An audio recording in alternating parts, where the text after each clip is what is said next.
Evet arkadaşlar, yeleğimize başlayacağız. İpimiz Alize Batik Burcum.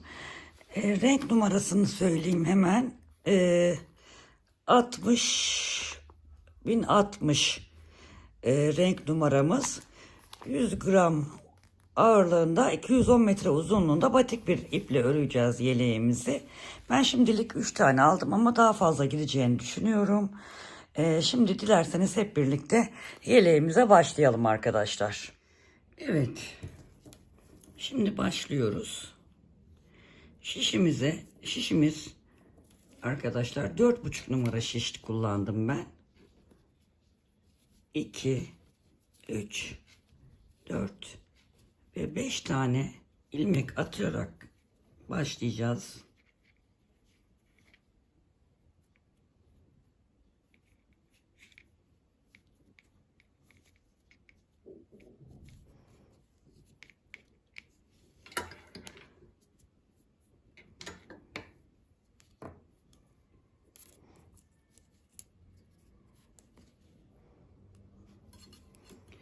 Şimdi haraşo örgü olacak zaten yeleğimiz arkadaşlar.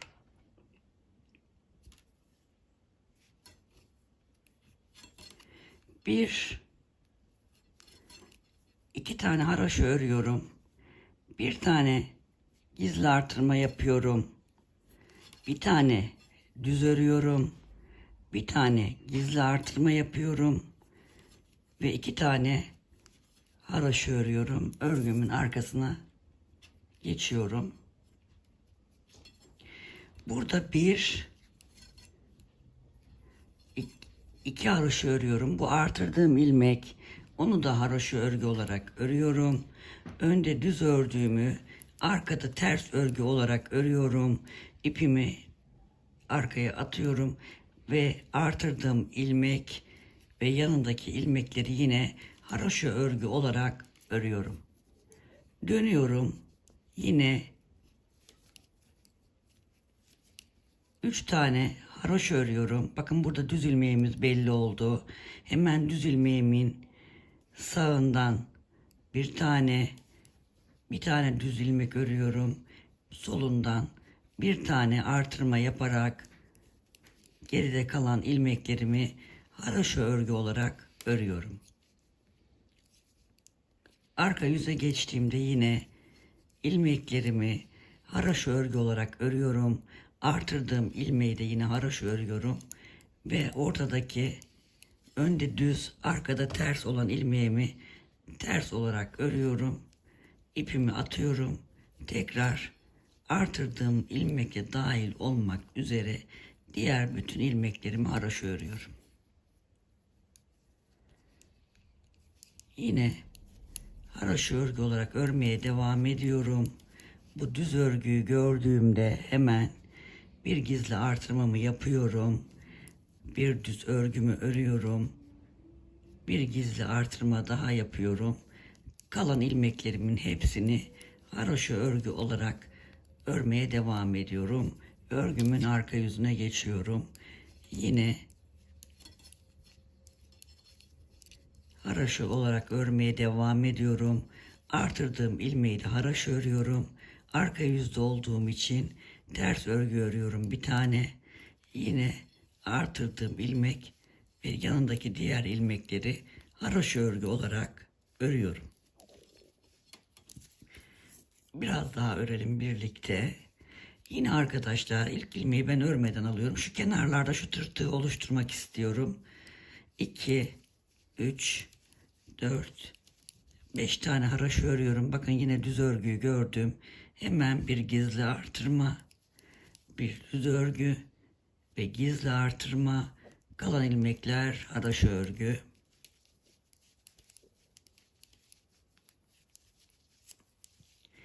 Arkada da önde düz ördüğüm ilmek hariç diğer ilmekleri haraşo örgü örüyorum. Artırdığım ilmekle dahil olmak üzere önde düz örgü ördüğüm ilmeği arkadaşlar burada ters olarak örüyorum. Diğer yine dediğim gibi bütün ilmeklerimizi haraşo örgü olarak örmeye devam ediyorum. Bir sıra daha göstereceğim. haroşa örgüyle düz ilmeği görene kadar bütün ilmeklerimi haroşa örgü olarak örüyorum. Bakın düz ilmeği gördük. Burada hemen bir artırma yapıyoruz. Bir düz örgü örüyoruz. Bir artırma yapıyoruz. Kalın ilmeklerimiz yine haroşa örgü olarak örmeye devam ediyoruz. Arka yüzdeyiz.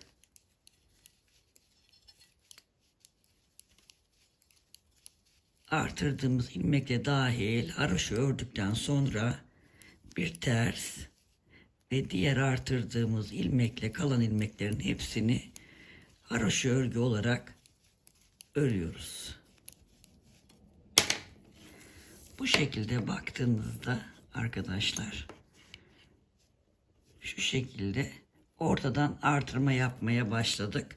Bu şekilde örmeye devam edelim. Ben size ne kadar örmeniz gerektiğini söyleyeceğim. Bu şekilde artırma yapmaya devam edelim. Evet arkadaşlar, artırmaları yapa yapa bu kadar büyüttük. Şimdi ilk önce arka bedeni yapacağız. Burası sizin arka bedeninizin yarısı olacak. Ben de bunu 40-42 bedene göre yapıyorum. Burada artırarak ilmeklerim 38 tane oldu. Şu düz ilmeği saymadığımda 38 burada, 38 burada ilmeğim var. 38 ne yapıyor?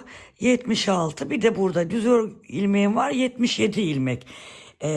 Hangi beden ben ne kadar örmeliyim diye sorduğunuzda sizin arka beden ortanız ne kadar santim olacaksa siz o kadar olacaksınız. Mesela daha küçük örmek istiyorsanız bunun arka beden ortasının yarısı kadar öreceksiniz. Şöyle daha iyi anlayacaksınız. Ben diğer parçayı da ördüm.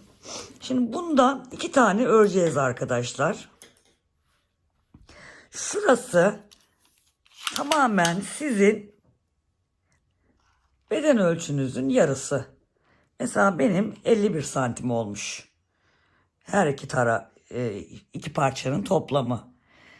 Siz mesela bu 38 beden 40-42 bedene uygun olacağını düşünüyorum bu ölçüyü. Kendim çünkü ölçtüğümde 50 santim çıktı benim beden ölçüm. Sizin de mesela diyelim ki 40. Toplamda ördüğünüz artışları yaptığınızda 40 santim olacak. Daha büyük beden örmek istiyorsanız diyelim ki sizin arka beden uzunluğunuz 60 santim. Bu artırmalara devam edeceksiniz. İki parçanın uzunluğu 60 santim olacak ya da tek parçanın uzunluğu burası 30 santim olacak arkadaşlar. Umarım anlatabilmişimdir. Şimdi bu iki parçayı bu şekilde ördükten sonra arkadaşlar şöyle çeviriyorum. Şimdi ilk önce şu kısmı birleştirmem gerekiyor. Onun için de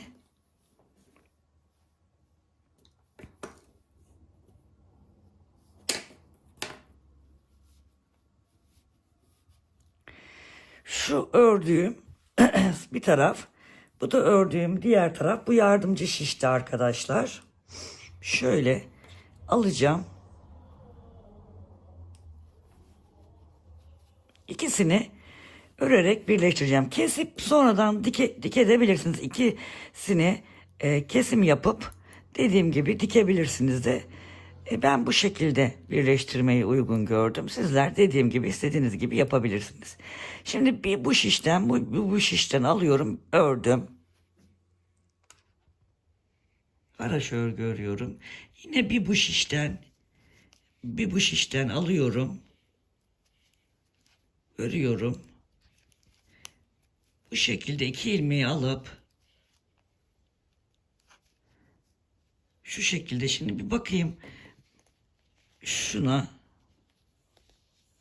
nasıl duracak? Evet, güzel duruyor. İsterseniz tersten de yapabilirsiniz. Bu şekilde hoşunuza gitmiyorsa.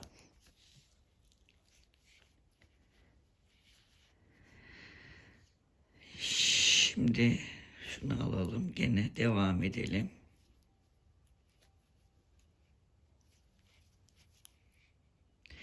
Aslında tersten yapalım arkadaşlar. Sanki bana da tersten daha güzel olacak gibi geldi.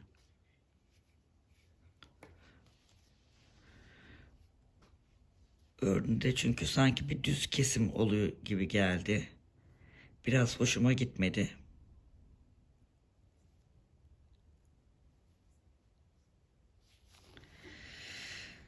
Şu ilmeğimizin ipi çıktı, onu bir düzeltelim.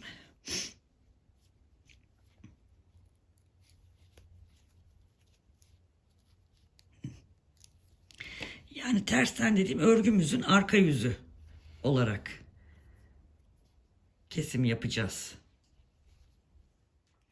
Bu şekilde de örgümüzün arka yüzlerini öne geçirdim. Arkadaşlar nasıl yapacağız diye şaşırmayın. Arka yüzler bizden tarafa doğru. Yine aynı şekilde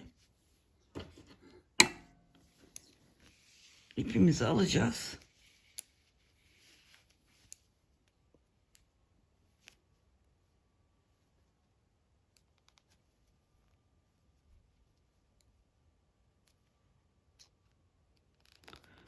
Bir bu ilmekten bir arkadaki ilmekten yine iki ilmeği bir örüyoruz önce.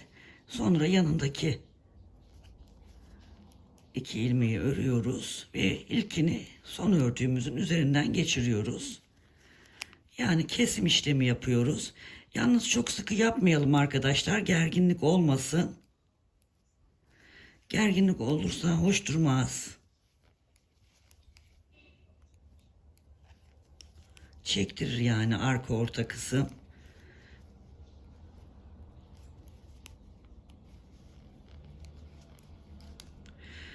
Bu şekilde keselim. Evet, ortaya doğru yaklaştık.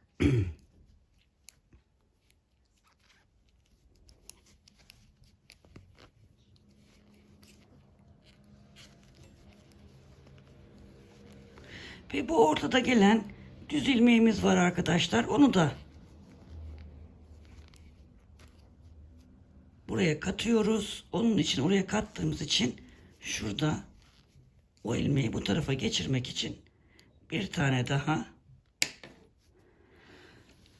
şöyle bakalım hemen. Bakın şöyle biraz küçülteyim. Şu şekilde birleştirmiş olduk. Güzel oldu bence. Arkadaşlar. Şu anda ne yapıyoruz? Şimdi şu ipi şuradan kesiyoruz. Şu yardımcı şişe aldığımız ipleri asıl ördüğümüz şişe geçirelim. 4,5 numaralı şişimize geçirelim.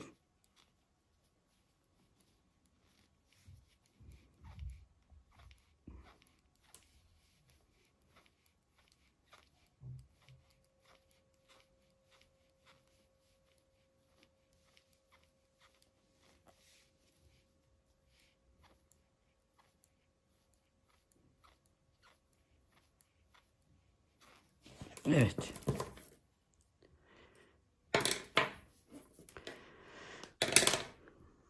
Şimdi yardımcı şişimize de geçirdik. Asıl şişimize de geçirdik. Şimdi yeleğimizin arka alt etek kısmını diyelim yani yaptık. Şimdi buradan doğru örerek enseye kadar olan bölümü yine haraşo örgüyle bu defa hiçbir şey yapmadan sadece haraşo örgü olarak yukarıya bitimine kadar yani yelek bitimine kadar öreceğiz. Hiçbir şey yapmayacağız. Omuzu keseceğiz. Komple keseceğiz. Sonradan ön parçayı yapacağız. Şimdi burada dediğim gibi yalnız şurada oraya kadar bir gelelim, onu bir göstereyim size.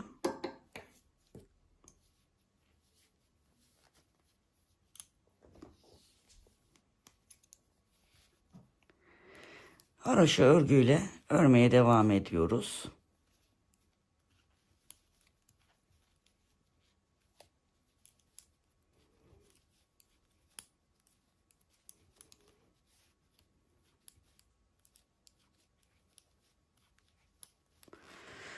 Şurada ipimiz bitti. Hemen öbür ipi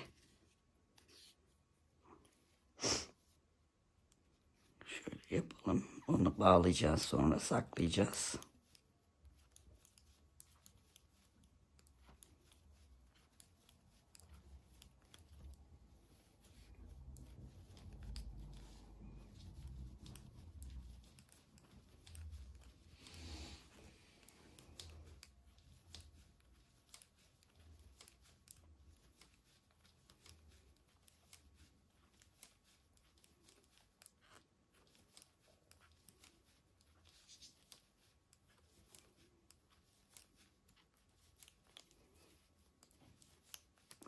Şurayı diyeceğim arkadaşlar. Şuradaki bu boşluk benim hoşuma gitmedi.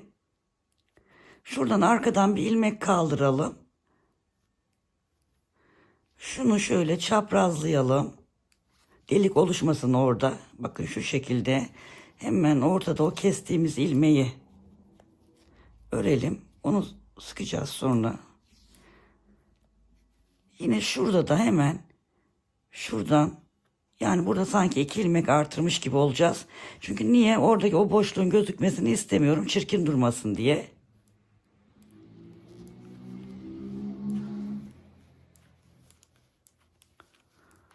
Bakacağız şimdi.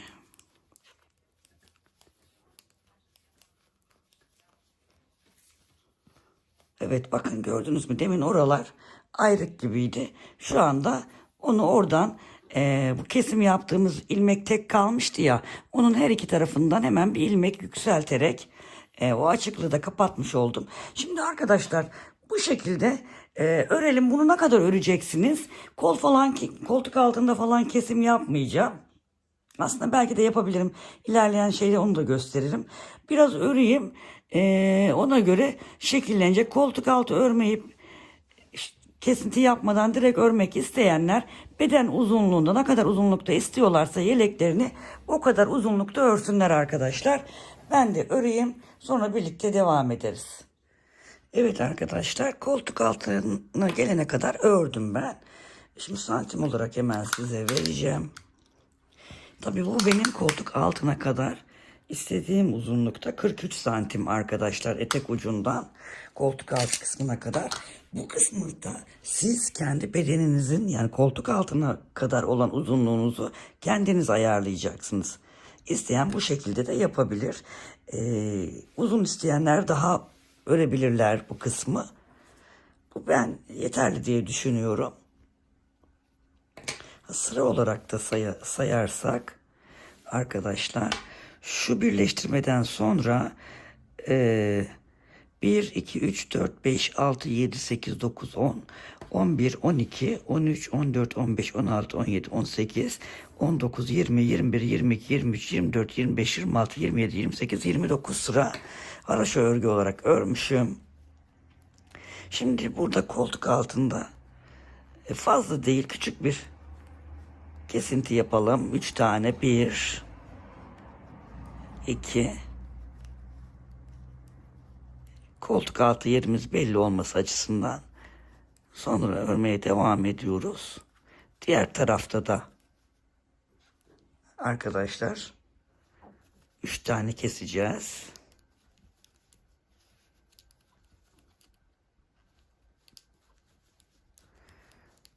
Oraya kadar örelim. Sıra sonuna doğru geldik.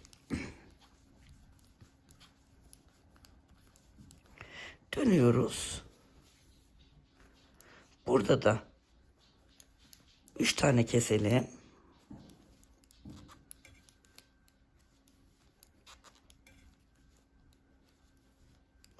Ve haroşa örgüyü örmeye devam edelim.